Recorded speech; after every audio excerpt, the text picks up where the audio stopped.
ছেলেরা সুন্দর চেহারা দেখলে প্রেমে পড়ে, আর মেয়েরা সুন্দর কথা শুনে প্রেমে পড়ে। এজন্য মেয়েরা মেক আপ করে, আর ছেলেরা মিথ্যা কথা বলে। বাড়ির পাশের লোক মানেই প্রতিবেশী নয়।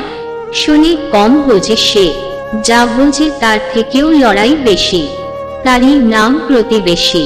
ছেলের সাথে বৌমা সুখে থাকলে শ্বশুর শাশুড়ির কষ্ট লাগে, কিন্তু নিজের মেয়ে তার জামাই এর সাথে সুখে থাকলে মা বাবা খুশি হয়। এটাই সমাজের বাস্তবতা। এই 3 ধরনের নারীকে কখনোই বিশ্বাস করবেন না। নাম্বার 1, যদি কোনো নারী স্বামীর প্রতি সবসময় অকৃতজ্ঞ থাকে। নাম্বার 2, যদি কোনো নারী স্বামীর অনুমতি ছাড়াই সম্পদের অপব্যবহার করে। আর নাম্বার 3, যে নারীর অন্য পুরুষের সাথে বেশি ঘনিষ্ঠতা থাকে। নিজের ইনকামের টাকায় শখ পূরণ করে দেখুন, সব এমনিতেই লিমিটের মধ্যে চলে আসবে। চোখের জলটা অনেকটা ফুলের মতো, কখনো নিজের থেকে ঝরে পড়ে, কখনো বা অন্য কেউ এসে ঝরিয়ে দিয়ে চলে যায়। যে বাড়িতে জন্ম সেই বাড়িতে একদিন অতিথি হয়ে আসতে হয়। এটাই মেয়েদের জীবন। বাইরের ময়লা থেকে মনের ময়লা অনেক বেশি ভয়ঙ্কর, যা মানুষকে আস্তে আস্তে দূষিত করে ফেলে। এক ব্যক্তি ছিলেন যিনি সারা জীবন ধরে সব টাকা খুব কৃপণের মতো জমিয়েছেন। ঠিক মারা যাবার আগে তিনি স্ত্রীকে ডেকে বললেন, দেখো, তোমাকে একটা কথা দিতে হবে।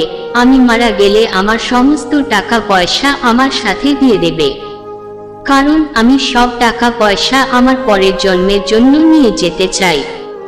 উনি যখন মারা গেলেন, উনার স্ত্রী ওনার পাশে বসেছিলেন, তার বন্ধু তার পাশেই ছিলেন।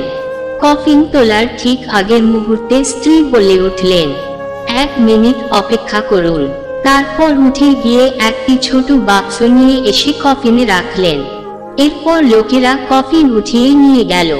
পরে বন্ধুটি তার বন্ধুর স্ত্রীকে বললেন, আমি জানি তুমি এত বোকা নও যে সব টাকা পয়সা তোমার মৃত স্বামীর সাথে দিয়ে দেবে।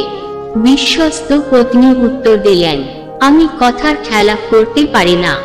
আমি আপনাকে কথা দিয়েছিলাম সব টাকা আমি ওনার সাথে কফিনে দিয়ে দেব। বিস্মিত হয়ে বন্ধুকে জিজ্ঞেস করলেন, তুমি কি বলতে চাও? সবটুকু টাকায় তুমি এইভাবে মৃত স্বামীর সঙ্গে দিয়ে দিয়েছ? স্ত্রী উত্তর দিলেন, আমি সব টাকা পয়সা একত্র করে আমার অ্যাকাউন্টে রেখে দিয়েছি। তারপর ওনার নামে একটি চেক কেটে বাক্সে রেখে দিয়েছি। উনি যদি ভাঙাতে পারেন তবে ইচ্ছে মতো খরচ করবেন।